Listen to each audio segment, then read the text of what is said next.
এই যে তোমরা দেখতে পাচ্ছ এনার্জি লাড্ডু বা বল যা কিছুই বলো না কেন, তো এটা বানানোর পরে আমার পুরো বাড়ি বিশেষ করে রান্নাঘর গন্ধে মোমো করছে।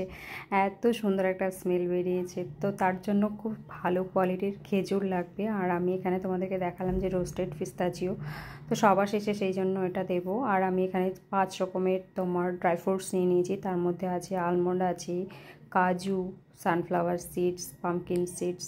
তো সব কিছু খুব ভালো করে আমি ওই 5 থেকে 6 মিনিট মতো রোস্ট করে নেব।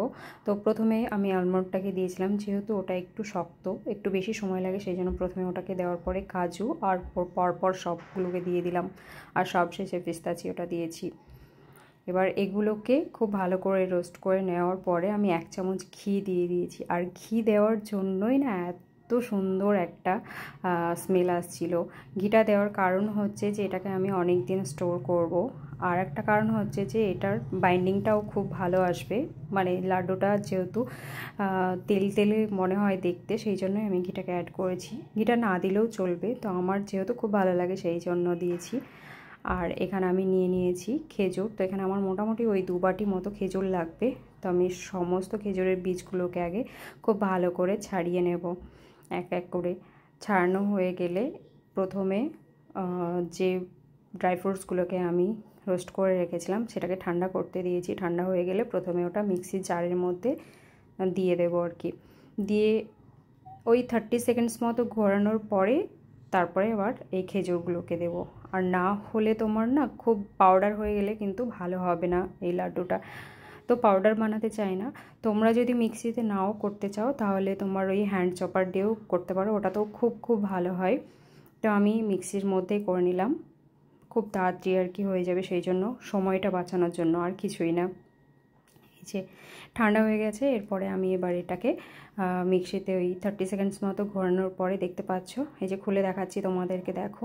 তবুও আমার কাছে আজকে একটু বেশি মানে গুঁড়ো হয়ে গেছে, এতটাও দরকার ছিল না আর কি। মনে হচ্ছে যেন পাউডার হয়ে গেছে, কিন্তু না, ভেতরে এখনও দানা দানা হয়ে আছে।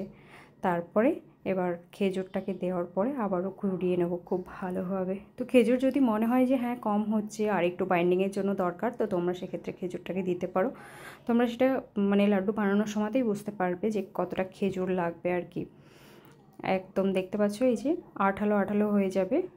আমি খুব বেশি খেজুর দিইনি, খুব বেশি দিলে আবার খুব একদম কেমন একটা হয়ে যায়, নরম নরম ভাবের হয়ে যায়, তো সেটা করিনি। এই যে কিছুটা ঝরঝরে আর কিছুটা এই রকম থাকবে, তাহলে বাইন্ডিংটাও খুব খুব সুন্দর হয়। আর আমি যখন এটা মিক্সির জারের মধ্যে থেকে বের করছিলাম, তখন এই মিক্সারটা থেকে অরিজিনাল যে গন্ধটা পাচ্ছিলাম, তোমাদেরকে বলে কি বোঝাবো, এখনও পর্যন্ত আমার রান্নাঘরটা গন্ধে মোমো করছে। যাই হোক, এটা এই যে সুন্দরভাবে আমি এবার হাতে এইভাবে লাড্ডুর একটা শেপ দিয়ে নেবো। তোমরা ছোট বড় যেরকম খুশি লাড্ডুর শেপ দিতে পারো, কোনো ব্যাপার না। খুব ইজিলি এটা বাইন্ডিংয়ের মধ্যে চলে আসে, যেহেতু এটার মধ্যে খেজুর মেশানো আছে, তাই লাড্ডু বানাতে গিয়ে কোনো অসুবিধা হবে না। আর এই লাড্ডুটার যা হেলথ বেনিফিট, তো তোমরা চাইলে গুগলে সার্চ করে নিতে পারো। বিশেষ করে স্কিনের জন্য তো ভীষণ ভীষণ ভীষণ উপকারী। আর বাড়িতে বাচ্চা থাকলে তো তাকেও এটা খাওয়াতে পারো রোজ একটা করে। বাচ্চা কেন, বড়রাও রোজ একটা করে খেতে পারো। আর এই লাড্ডুটাকে অবশ্যই এয়ারটাইট কন্টেনারে স্টোর করে রেখো। আর তোমরা চাইলে এটা ফ্রিজেও স্টোর করতে পারো, কোনো অসুবিধা নেই। রেসিপিটি ভালো লাগলে লাইক শেয়ার কমেন্ট করতে ভুলো না। আর চ্যানেলটা ভালো লাগলে অবশ্যই সাবস্ক্রাইব করো। আর তোমাদেরকে আমি এই যে হ্যান্ড চপারের কথাটাই বলছিলাম, এটা দিয়েও কিন্তু নাটসগুলোকে খুব ভালো করে চপ করে নিয়ে লাড্ডুটাকে বানাতে পারো। ভালো থেকো সবাই।